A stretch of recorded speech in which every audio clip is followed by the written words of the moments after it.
because they were, one of the concierges up there keeps thinking that we're twins.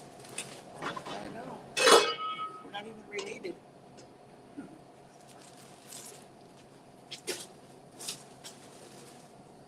All right. Well, I got pasta and broccoli going. I have some chicken here. Have any of you made the chicken and the piccata yet? Yeah.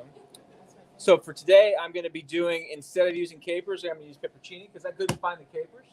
So it's a little more mild. The pepperoncini or the capers are salty and potent. This is going to be more of a vinegary flavor. So it's not quite piccata, but if you're in a pinch and you need a sub, it's a good one. Pasta going. Pretty close. Okay. So first thing I'm going to do after getting the pasta going is I'm going to pound out some chicken. So what I usually do is get a little piece of plastic. What's really effective is like the thicker stuff, like a bread bag or something like that. Just pop it inside there. The reason I use the plastic is to keep it from spattering everywhere and getting all over your appliances and stuff in the kitchen. So it keeps everything contained. So just beat that out just a little bit until it stretches out some. If you beat it too hard, it's gonna get holes and stuff in it. So you don't want to do that. But these are boneless, skinless breasts. They found out pretty well. I like to use breast for this dish. I like thighs in this dish too. Worked out pretty well. The breast has got a little less fat in it. The thighs got a lot more flavor in it. Because fat carries the flavor, just so you know. But it's not always the best thing for you. All right, so pounded out a couple of those. Stir a little bit, making sure I got water in the pan a little bit there. So what I do with my broccoli is I like to just put maybe a 1/4 inch of water in the bottom of it if I don't have a steam pan. So you see it's mostly just a little tiny bit of water there. That way you're steaming it and you're not boiling it. So if you're boiling it, you're going to lose a lot of your nutrients into the water. If you steam it, you retain a lot of that. And if you steam it and you're able to chew it, it's best to just barely steam it and eat it kind of crunchy, because then you catch all the nutrients. If you can't do that because the teeth or whatever, then it's better than nothing. So, all right, so we got that going. I'm going to use almond flour today. Oat flour is good for this too. In fact, oat flour I prefer. It tastes a little better, in my opinion, for this dish. Almond flour I like to use almond flour more in baking than I do in like savory things. Just a personal preference.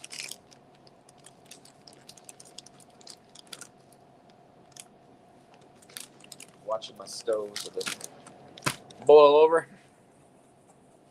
All right, so a little salt, a little pepper in there, just a touch. Didn't bring my salt out. Let me find some salt.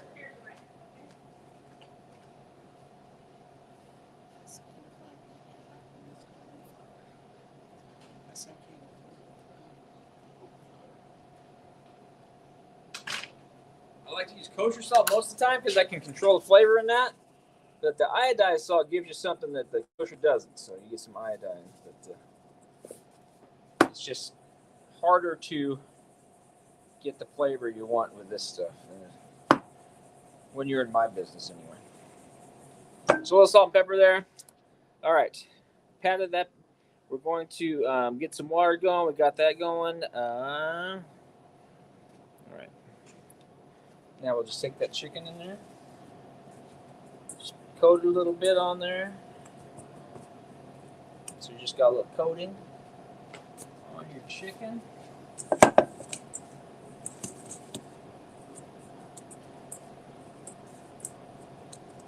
All right, a couple there.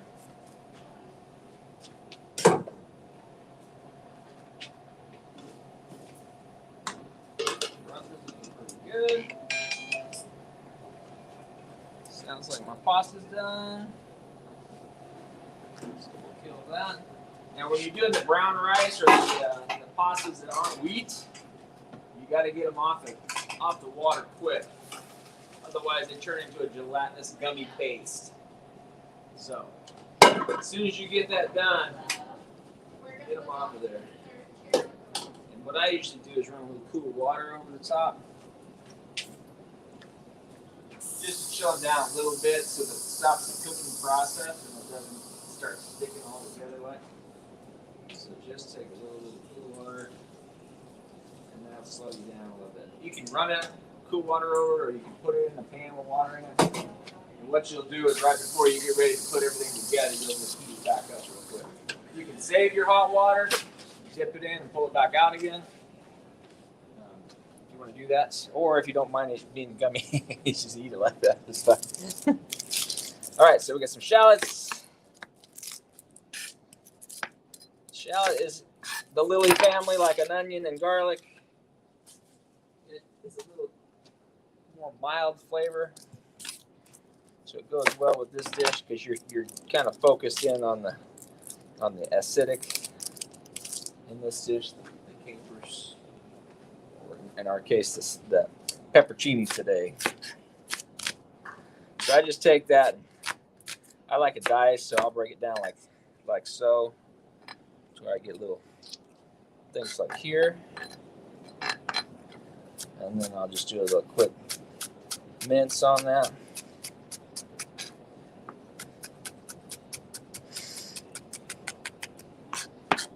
My preference is to see it, so I like this kind of a in between a mince and a dice. Some people like it really fine, so they don't notice it, so they'll just keep cutting on it, keep breaking it down. I'm more of a kitchen cut kind of chef. I don't do the brunoise and all that stuff. I just kind of get into the thing, cut it all wonky and not perfect little squares, make it look home style. More comfortable that way. All right, so we got a little bit of pepperoncini here.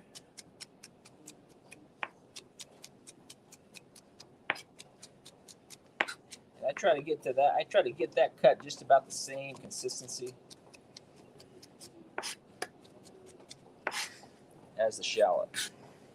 Got that.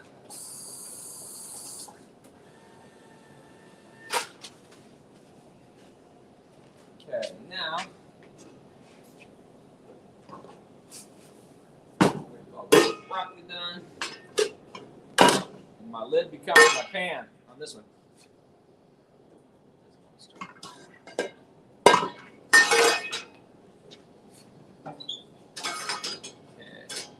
So I've told you guys about the pumice oil before, right? The olive oil.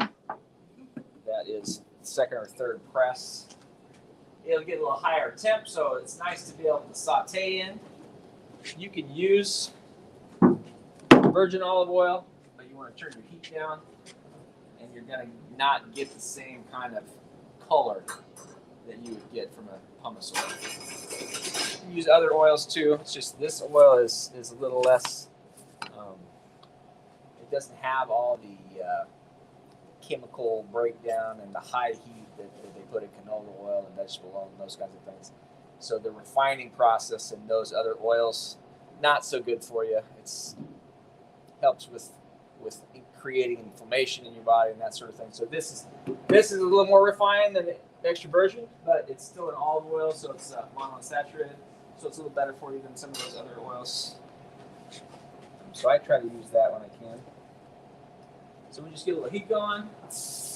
Drop this chicken right on there. It's probably kind of hard to see over there, but there it is. Maybe it's hard to see over there. Can you see it in the screen there? It's right there. There it is. Right there. Okay. All right. And spatula, tongs, whatever you prefer, just so long as it doesn't stick in the pan. I'm trying to get spatulas so I need it on them. I'm going to run and get one. You're going to regulate your heat on this. You don't see much smoke coming up.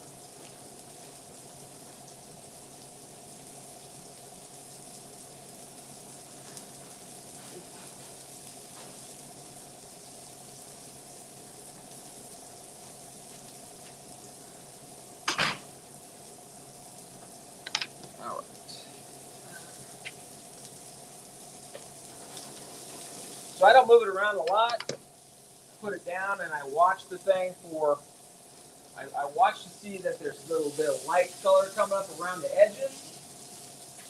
The more you flip it around in the pan and stuff, then the breading comes off and it makes a mess. So if you touch it less, same on a barbecue, the less time you move it around, the better cook you get, the nicer quality you get, the nicer looking it is. So you can kind of tell when it starts to get done because it's going to get light around the edges.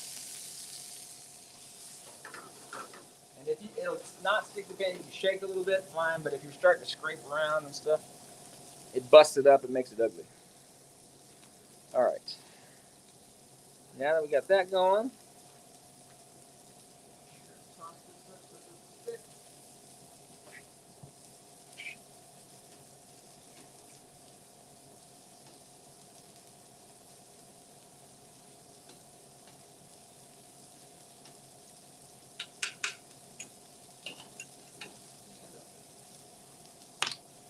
I feel like I'm missing something here. Chicken broth. I am missing something. Grab the chicken broth real fast.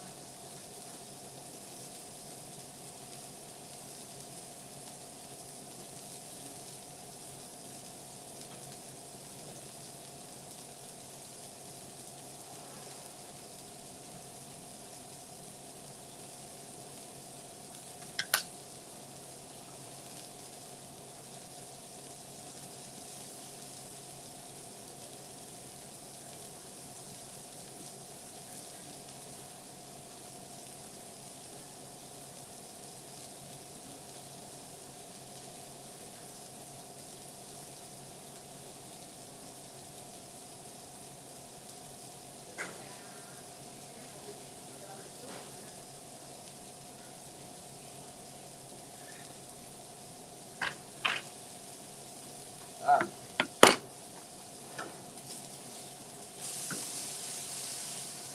Okay, so now you notice it's got a nice color, a little brown on it. Not sticking everywhere. Open this up real fast.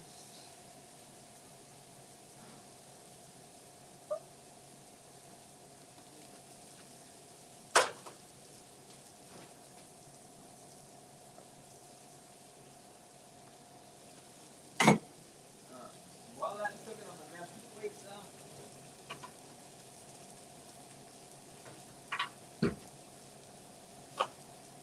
How many we got? 1, 2, 3, 4, 5, 6. You guys want to try? All right.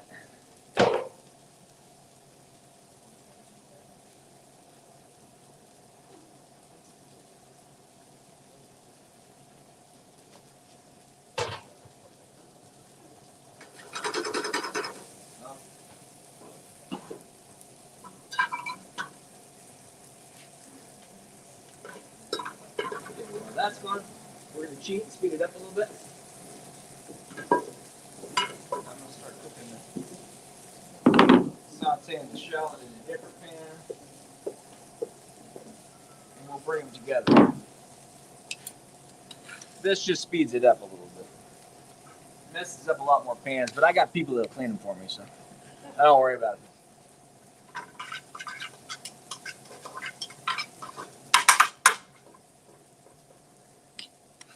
All right, so we'll get the shallot going. We'll let that cook just a little bit before we throw in our capers, and then okay.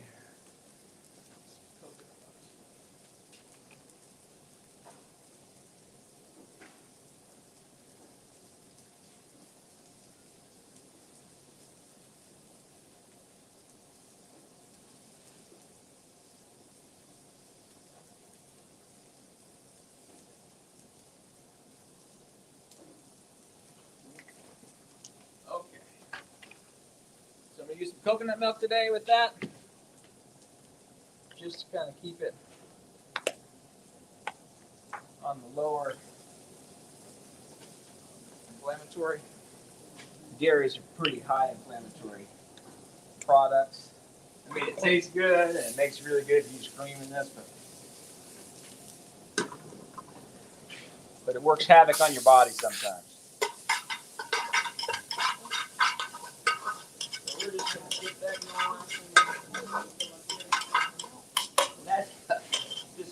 nice and fragrant. Heat down some. All right.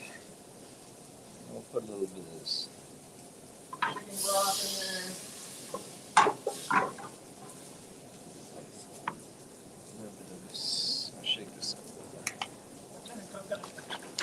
This is it's a non-dairy beverage, basically. We use this for our barista, for making coffees and stuff. But you can use this for this kind of application too. Is it straight coconut milk? What's that? Is it just coconut milk or other? It's unsweetened coconut milk dairy beverage. It probably has a little bit of sea salt and stuff like that in it. Let's see. Filtered water, coconut cream, dipotassium phosphate. It's got those things in it. Sea salt, guar. Sorry, I'm blind. Xanthan, just give it a little texture. D2. Gonna work for you or no? Oh, no. I'm already off the table with fettuccine because they have one of my full things. Oh yeah. Okay. Well, That's all right. I cook this a lot of almonds. you good with it? Okay. We found a couple places where you can get the coconut milk and coconut cream without any additives at all. No additives. Yeah. It's out there. All right. Put a little bit. Don't need much. All right. Just get that warm.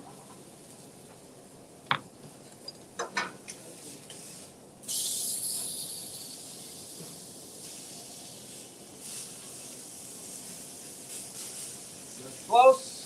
Okay.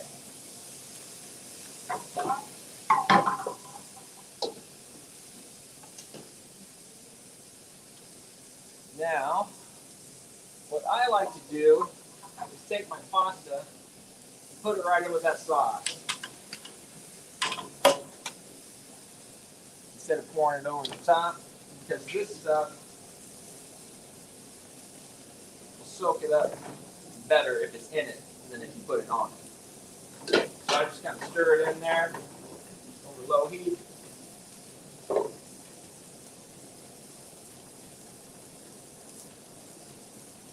It also helps to break up when it starts to clump, sit at the bottom. Get it into the oil, heat in the pan.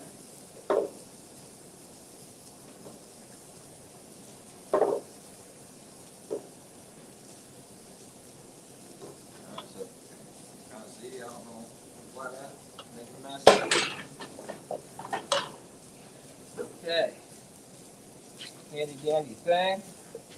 Typically I'll touch and feel and do my thing, but since y'all are going to be out there eating it, I'm going to make sure it's hot enough. So it's good.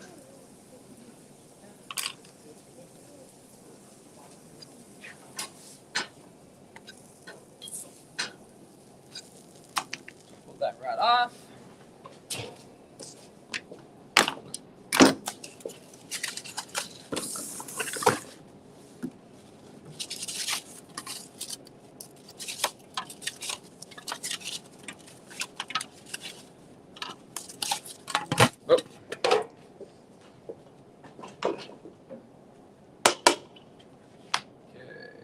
We'll start with a little pasta on there.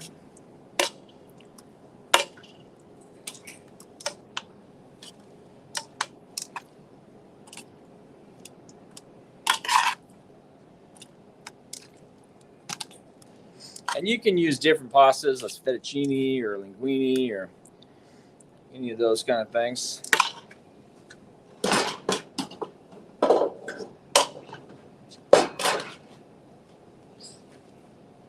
Let's just, yeah.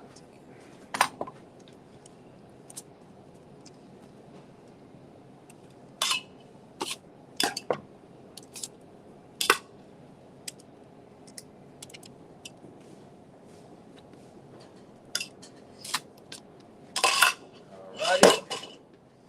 And then for tasters, we just set that on top, but since we're doing tasters, we'll just do it like this.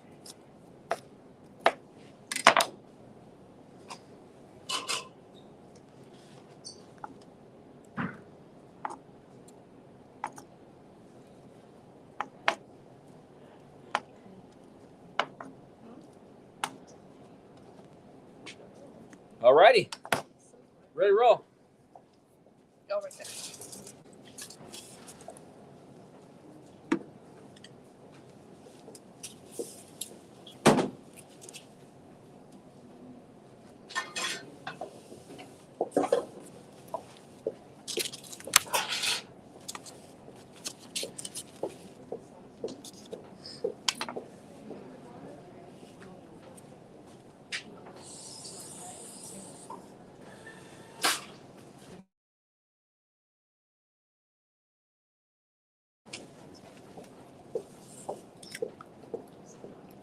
That's well, as you can see, it comes together pretty quick.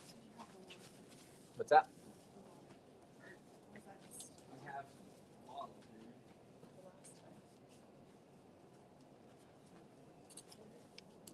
See if I can need some water.